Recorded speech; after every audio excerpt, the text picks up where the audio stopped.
দুদিনীয়া কাৰ্যসূচীৰে আহি আছে প্ৰধানমন্ত্ৰী।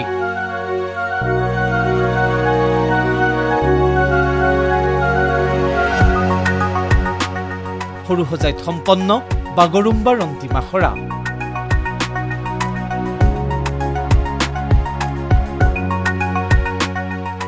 প্ৰধানমন্ত্ৰীৰ আগমনক লৈ উখল মাখল কলিয়াবৰো।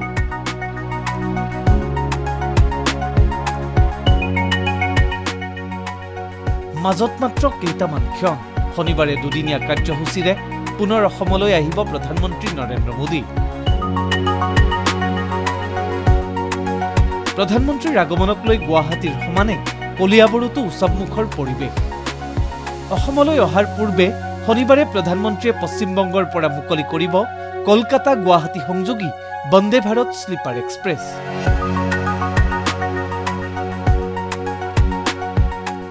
বিয়লি অসমত উপস্থিত হৈ সৰুসজাই ষ্টেডিয়ামত প্ৰধানমন্ত্ৰী মোদীয়ে উপভোগ কৰিব বাগৰুম্বা নৃত্য।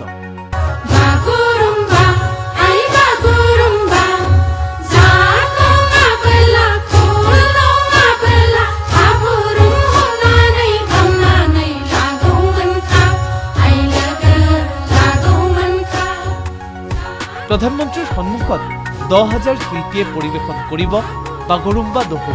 প্ৰধানমন্ত্ৰীৰ সন্মুখত উদ্ভাৱিত হ'ব বড়ো সংস্কৃতিৰ গৌৰৱময় পৰিচয়। সৰুসজাইত সম্পন্ন বাগৰুম্বাৰ অন্তিম আখৰা।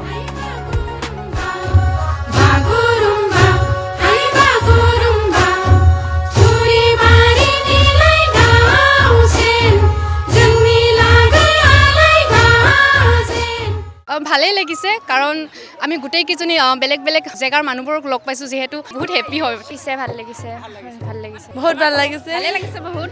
বাগৰুম্বা প্ৰথমবাৰ নাচি পাইছোঁ আমি। ৰিহাৰ্চেলটো এতিয়া আমাৰ ঠিকে চলি আছে, বাকী চবকে ঠিকে চলি আছে। ভালে, এক্সাইটেড হৈ আছোঁ পুৰা।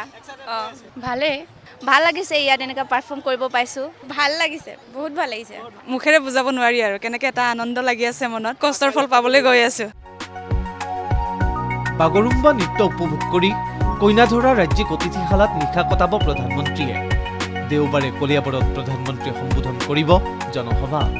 6,957 কোটি টকা ব্যয় সাপেক্ষে নিৰ্মাণ হ'বলগীয়া কাজিৰঙা এলিভেটেড কৰিডৰৰ আধাৰশিলা স্থাপন কৰিব প্ৰধানমন্ত্ৰী নৰেন্দ্ৰ মোদীয়ে।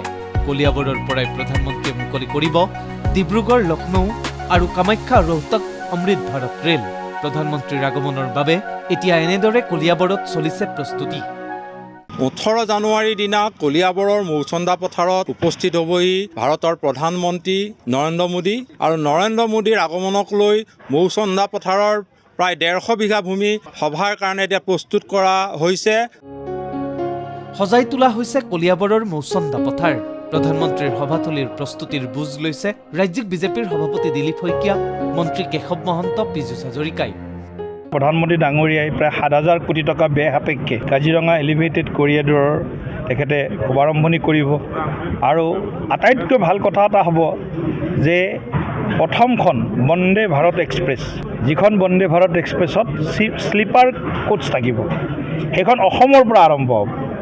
গতিকে কামাখ্যাৰ পৰা কলকাতালৈকে, হাওৰালৈকে সেইখন ট্ৰেইনো এই পবিত্ৰ কলিয়াবৰ ভূমিৰ পৰাই আমি প্ৰধানমন্ত্ৰী ডাঙৰীয়াই আমাৰ প্ৰধানমন্ত্ৰী ডাঙৰীয়াই আৰম্ভণি কৰিব।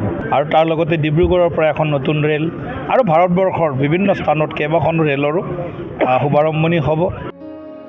কলিয়াবৰত প্ৰধানমন্ত্ৰী নৰেন্দ্ৰ মোদীয়ে সম্বোধন কৰিবলগীয়া জনসভাত 1,30,000ৰো অধিক লোক সমবেত কৰোৱাৰ লক্ষ্য নিৰ্ধাৰণ কৰিছে বিজেপি আৰু অগপ দলে। শ্ৰী প্ৰধানমন্ত্ৰী নৰেন্দ্ৰ মোদী ডাঙৰীয়াই মাত মৰা উপহাৰ লৈ কলিয়াবৰত উপস্থিত হ'ব। আমি সকলোৱে অধীৰ আগ্ৰহেৰে প্ৰধানমন্ত্ৰী ডাঙৰীয়াৰ আগমনলৈ বাট চাই আছোঁ। আৰু কলিয়াবৰবাসী ৰাইজৰ যিটো আতিথ্য পৰায়ণতা আছে, আৰু আমাৰ যিখন ইয়াত বিশেষভাৱে বিশাল যিখন সভা হ'ব, উদ্বোধনী সভা, সেই সভাখনত আমাৰ প্ৰায় 1,30,000তকৈ অধিক আমি ৰাইজ ইয়াত উপস্থিত হ'ব বুলি আমি আশা কৰিছোঁ। আৰু তাৰ কাৰণে আমাৰ দুইটা দল অগপ বিজেপি মিত্ৰজোঁটে পূৰ্ণ প্ৰস্তুতি চলাইছোঁ। কাৰ্যকৰ্তাসকলে দিন ৰাত একাকাৰ কৰি এই সভাখন সাফল্যমণ্ডিত কৰাৰ বাবে চেষ্টা চলাই আছে। কলিয়াবৰৰ মৌচন্দা পথাৰত এতিয়া এনেদৰে চলিছে যুদ্ধকালীন প্ৰস্তুতি। কলিয়াবৰত অসম আৰক্ষীৰ সঞ্চালক প্ৰধান হৰমিত সিঙে পৰ্যালোচনা কৰিছে নিৰাপত্তাৰ দিশ। আইন শৃংখলা পৰিস্থিতি নিয়ন্ত্ৰণৰ বাবে 15টা জোনত ভাগ কৰা হৈছে মৌচন্দা পথাৰ 3700 আৰক্ষী নিৰাপত্তাৰক্ষীয়ে নিয়ন্ত্ৰণ কৰিব পৰিস্থিতি বিজেপি অগপ দলৰ নেতাকৰ্মীৰ লগতে প্ৰধানমন্ত্ৰীৰ ভ্ৰমণক লৈ উৎফুল্লিত কলিয়াবৰবাসী প্ৰধানমন্ত্ৰী ডাঙৰীয়াই এতিয়ালৈকে অসম ভ্ৰমণত আমাৰ প্ৰত্যেকবাৰে কিবা নহয় কিবা এটা দি গৈ আছে অসমৰ কাৰণে গতিকে আমি কলিয়াবৰবাসী তথা সমগ্ৰ অসমবাসীয়ে মোদীজীক আদৰিবৰ কাৰণে অপেক্ষা কৰি আছোঁ ভাৰত স্বাধীনৰ পিছত কলিয়াবৰত আৰু কোনো উন্নত প্ৰধানমন্ত্ৰী অহা নাছিলে এইবাৰ প্ৰথম কলিয়াবৰত প্ৰধানমন্ত্ৰী আহিব সেইটো কাৰণে আমি কলিয়াবৰৰ সকলো দল ৰাইজ আমি তেখেতৰ অহাৰ কাৰণে অতি আনন্দিত হৈছোঁ ভাল লাগিছে সঁচাকৈ ভাল লাগিছে আমাৰ মানে মানুহ দেখি আৰু অনুষ্ঠানটো দেখি ভাল লাগিছে আমাৰ ভাল লাগিছে মোৰ ঘৰৰ কাষতে ভাল লাগিছে কলিয়াবৰবাসী হিচাপে মই গৌৰৱান্বিত ভাৰতৰ প্ৰধানমন্ত্ৰী আমাৰ কলিয়াবৰলৈ আহিছে আৰু আমাৰ সমূহ কলিয়াবৰবাসীও গৌৰৱান্বিত বৰ্তমান এতিয়া আমাৰ কলিয়াবৰ উখল মাখল পৰিৱেশ বিধানসভা নিৰ্বাচনৰ প্ৰাক্ষণত অতি গুৰুত্বপূৰ্ণ বিবেচিত হৈছে প্ৰধানমন্ত্ৰী নৰেন্দ্ৰ মোদীৰ অসম ভ্ৰমণ দলীয় নেতৃত্বই ঘোষণা কৰাৰ উপৰিও প্ৰধানমন্ত্ৰীগৰাকীয়ে অসমবাসীৰ বাবে আৰু কি উপহাৰ আনিব তাক লৈও উৎকণ্ঠিত সকলো ব্যুৰো ইনপুটৰ সহযোগত কলিয়াবৰৰ পৰা অমূল্য বৰাৰ ৰিপৰ্ট ND24